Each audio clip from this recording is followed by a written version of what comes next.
Welcome to Business Innovators Radio, featuring industry influencers and trendsetters sharing proven strategies to help you build a better life right now. This is your host, Alicia Debrell from Insight Media. Today's guest is Steve Barnes. He helps businesses that are not experiencing growth, or maybe they've flatlined. He also helps individuals who are struggling with obstacles and adversity in their lives. Steve helps businesses grow by finding where they're leaking money and implementing a systematic plan. He also helps individuals overcome adversity and obstacles to get them to create the lives that they crave and deserve. Steve is also an author of the book, You Are the Great Creator of Your Life, which is available on Amazon.com. So, without further ado, I would like to welcome Steve to the show. Hi, Steve. Welcome to the show. Hi, Alicia. Thanks for having me. It's a pleasure to be here. Well, this will be fun. So let's jump right into it. Can you tell me a little bit about yourself and your experience in business?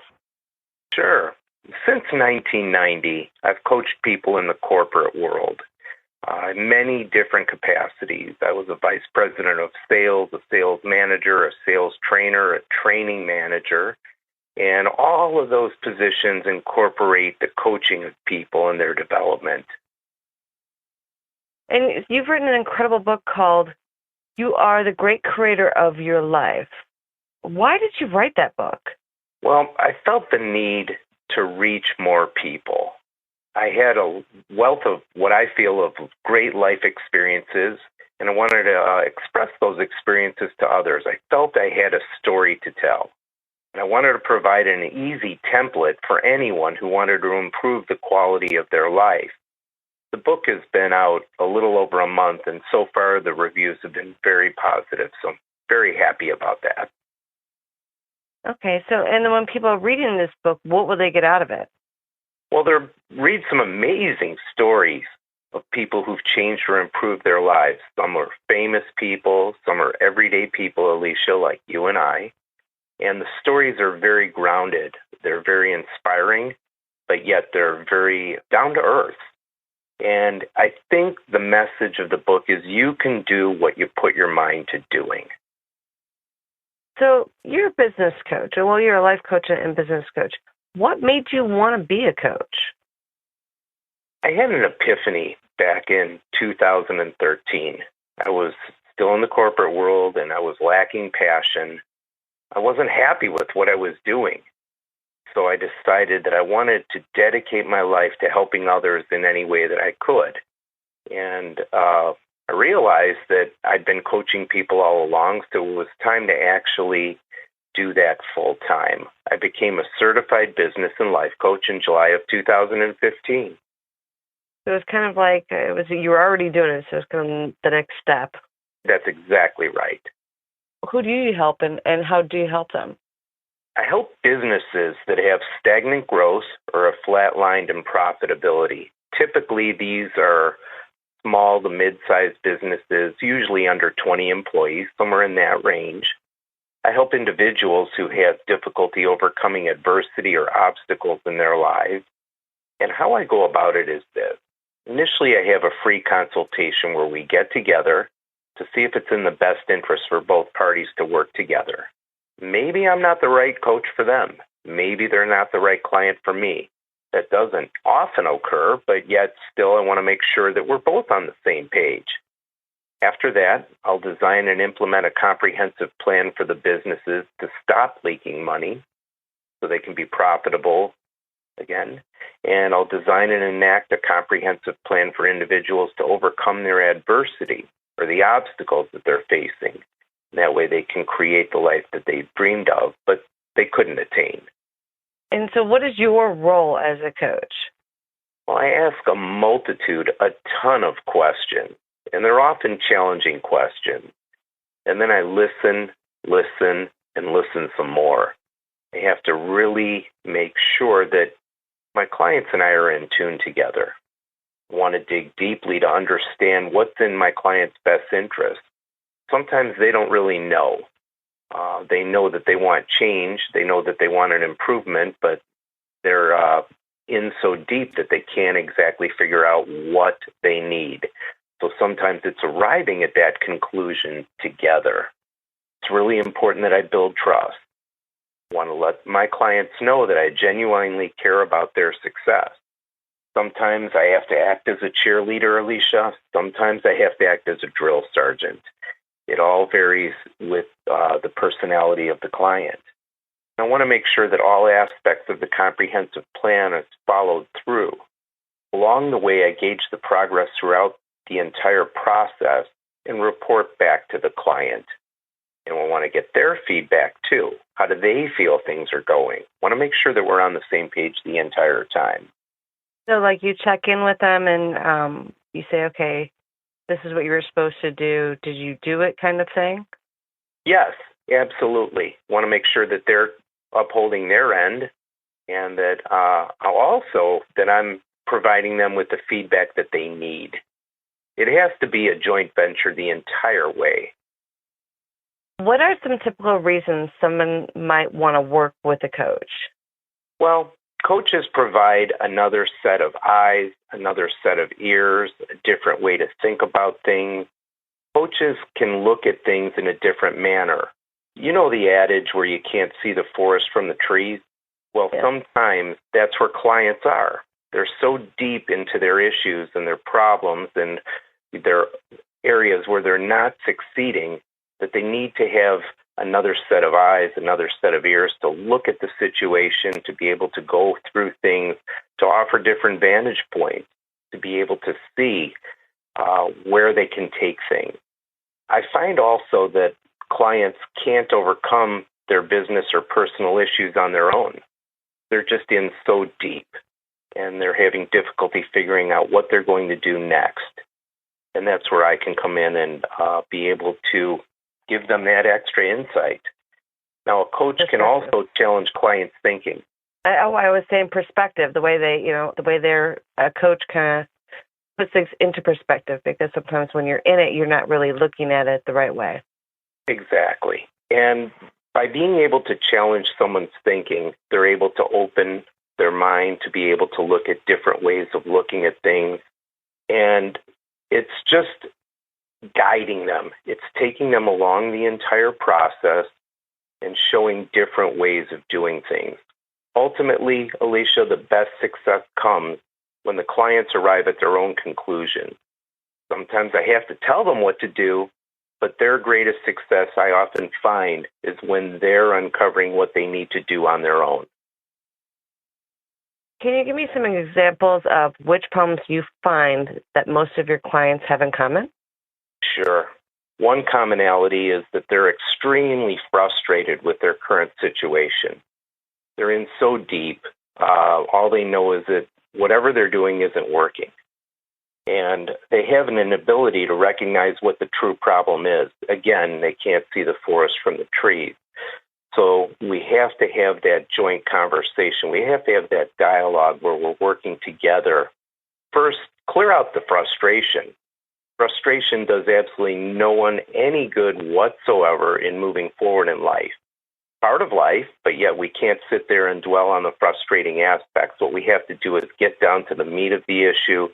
We have to really look at what needs to be done, and we have to arrive at that together.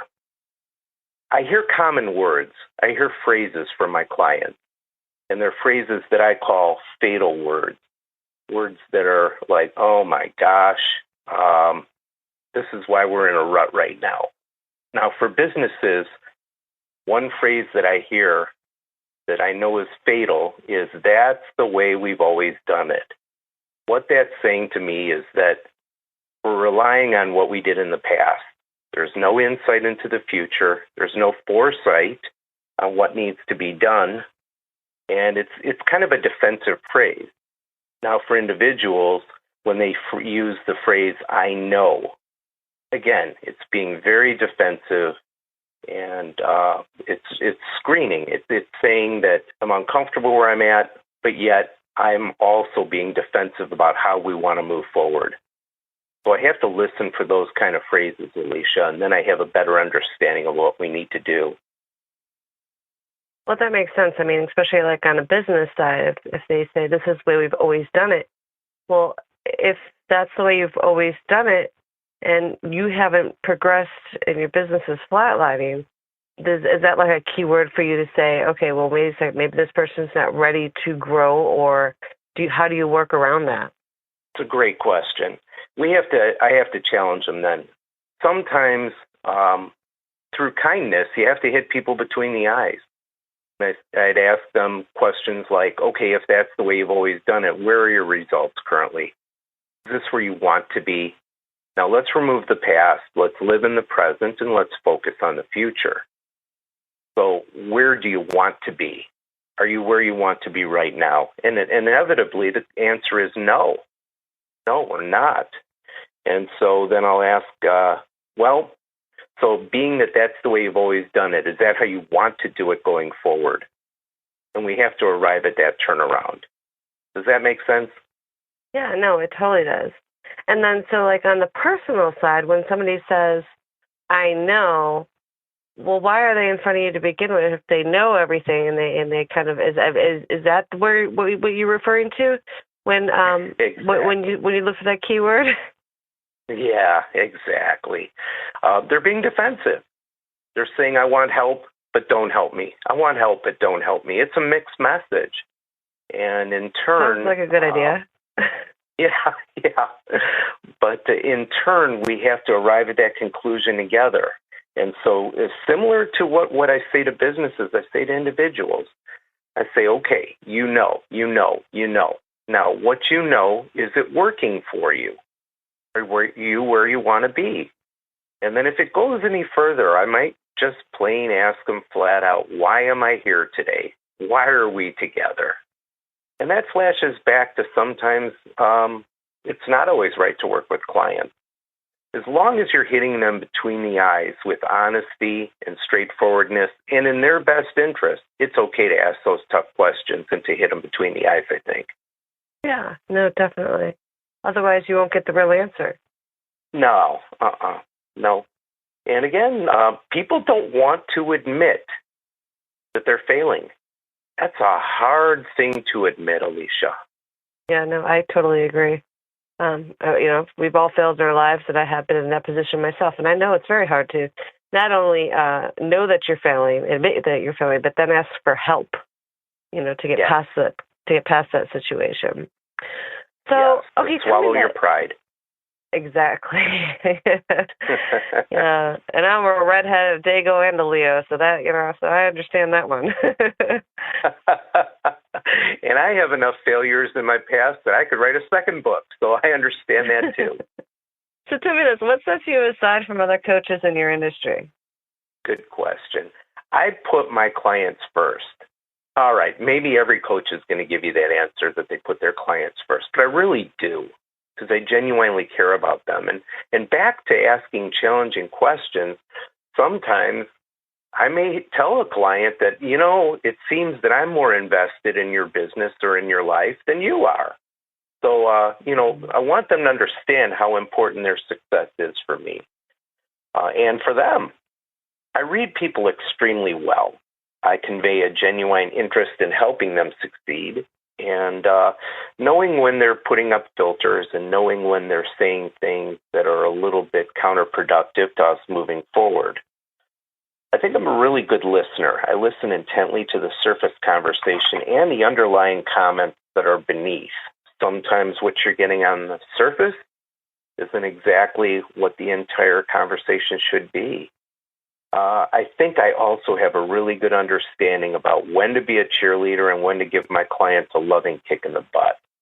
And sometimes you have to do a combination of both.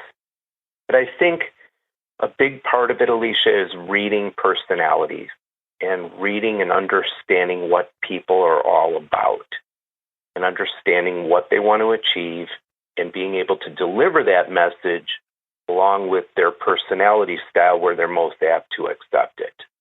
I was going to say, that's got to be difficult to be able to, because, everybody is going to react to how you're speaking to them or how you're trying to coach them differently.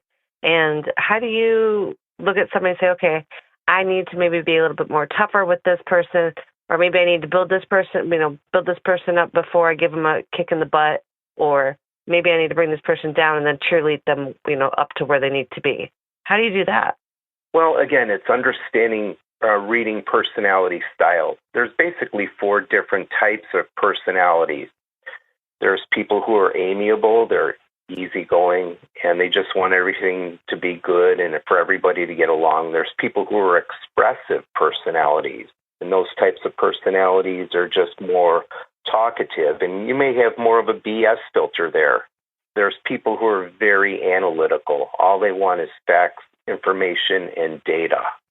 And then there's people who are driving personalities, and they're just right to the point, very decisive, yes, no, all right, here's what it is type of people. And so reading personalities helps me understand how to deliver the message. In other words, if I immediately go to kick an amiable person in the butt to get them moving along, that's not going to be well received.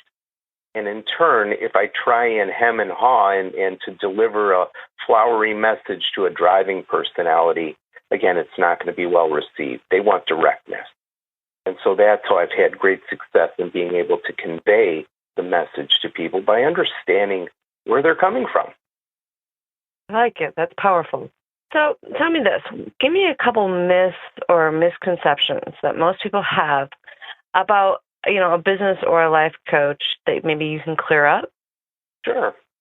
I think probably the biggest misconception is that many businesses and many individuals would benefit tremendously in having a coach, but they don't do it. They don't do it through either fear to admit their failures, fear to admit that things aren't going well in their lives, fear to ask for help. Some of them don't go along with having a coach out of sheer stubbornness. And some just choose not to because they don't want to look, I guess, bad in front of their family, their friends, their peers, and to show weakness, to show vulnerability. Some people would rather take their lumps and fail than to show the vulnerability that comes with being human. And that's terribly unfortunate. And that's a big misconception that people have when they choose not to reach out for help. And often a coach can be the best person who could help them. That makes sense. I mean, I've seen it. I've seen where people, they kind of bite their nose to spite their face. Yes, exactly. And then they wonder why things aren't going well. And how much differently things could change just by reaching out and asking for help or guidance. And I don't think that that's failure. I think that that's a smart thing to do, especially if you're not achieving the goals that you want. But I definitely could see why that would be a myth that most people have. So tell me this: how long do you work with your clients? Well, all right, it's going to be as long as needed. So on a typical time frame, it may range from 2 months. It may be over a year. But when I say as long as needed, I want to make sure that the previous unsuccessful behaviors are relegated to the past, that we're not doing what we had done all along to get us into the position where you needed to have a coach and you wanted to have your life turned around.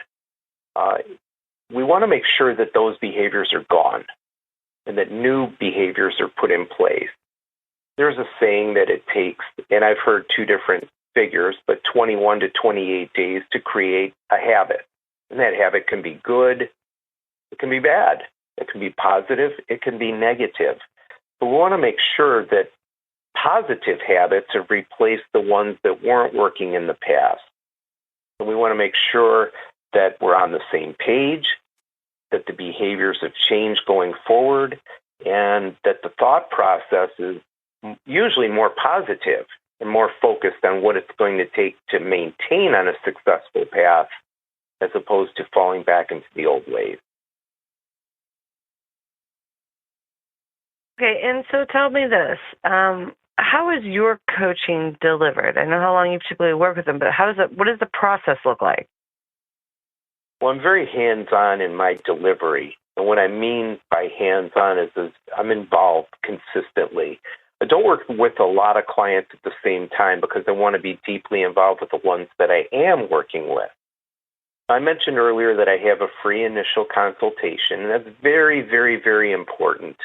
I want to make sure that we're on the same page, that we're sharing commonality in our goals and our visions going forward. I mentioned that sometimes I've told people that I'm more vested in your life and your business than you are, and I want to make sure that's not the case. I want to make sure that we're both on the same path towards success together. Then there's an agreement by both parties to work together, and we outline the plan process. I want to make sure that everything is clearly stated, what we're going to be doing together going forward, what my responsibilities are, and what theirs are too, because I can't just do it on my own. I'm a coach. I'm not a business savior. In other words, they have to do their end of the bargain too. Then I'll go through a discovery process, Alicia. I'll uncover what the root issues are or problems within. Now, for businesses, there's 5 areas that I'm digging in on. I'm digging in on their business plan. What is the focus on getting customers and growing the business, maintaining customers? What is the plan for the business? And often I find with businesses that had been successful before but are starting to struggle now, they're not having a concrete plan in place. And those are the ones most often apt to say things like, well, that's the way we've always done it. So that's one area. Then I want to follow the business process. How is everything being done within the business? Is there a structure? So you have a plan, you have a process. What's the structure with both going forward? The next area I look at is the progression. And when I say progression, what I'm looking at is how is it followed through? Are we riding by the seat of our pants, or is the process and the plan have a consistency on how it's being followed? The next area that I look at are the people within the business. Sometimes there's absolutely the right people with the wrong plan and the wrong process and no progression. So if they're the right people, great. Let's get them the tools that they need to make sure that the business thrives going forward. And maybe they're not. Sometimes I have to go in and get involved and say, you don't have the right people in place. You have to look at getting other people that are going to drive your business forward. And then the last factor that I look at is the principal, the owner, the management, who's seeing the plan through.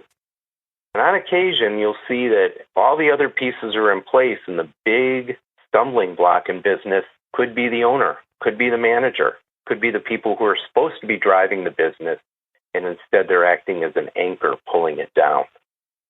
With individuals, I want to make sure that what their goals are consistent with what we want to achieve together.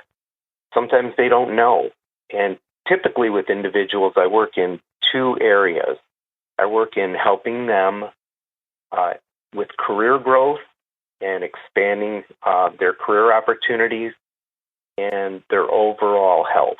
Those are the 2 areas I typically work with individuals. Then after the discovery process, we implement a plan. I'll lay it out, and the plan will be what we need to do going forward.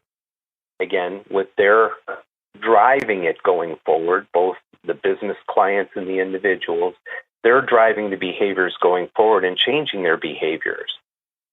And then finally, want to make sure that there's consistent follow-through to ensure that everything's going to stay in place going forward. That's pretty much how I deliver the coaching. And what are some common outcomes then that somebody should expect when hiring, you as a coach? Well, what they should expect is change behaviors. They should expect that what they had been doing unsuccessfully in the past is not going to occur going forward, that there's definitely going to be change behaviors. And then one of the things that I see in a business sense that's really exciting is I see increased enthusiasm and excitement for all members of the business. Everybody's fired up. And then it's maintaining that. I also see a greater passion and zest for life for individual people. And all those outcomes are really, really exciting, Alicia. And how is the process measured? Like, how do I know that if I'm working with a coach, if it's working? Well, you have to set goals. And you have to set goals that are agreed upon by the clients, by myself, and shared expectations. So with goals, and I cover this in my book, I believe that the best way to set goals is to use a criteria called SMART, which is an acronym for specific, measurable, aggressive, realistic, and timed. Let me break that down, please. When we're setting goals, the goal has to be specific, right? So like if someone says, I want to lose weight, well, how much weight do you want to lose? That's a specific goal. I want to lose 40 pounds as compared to, well, I want to lose weight.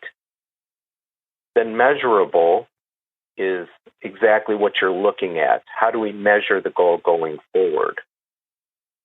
A is aggressive. You want to set goals for the business and individuals that are aggressive, but yet on the same token, you're going to balance it with realistic, which is the R from the acronym.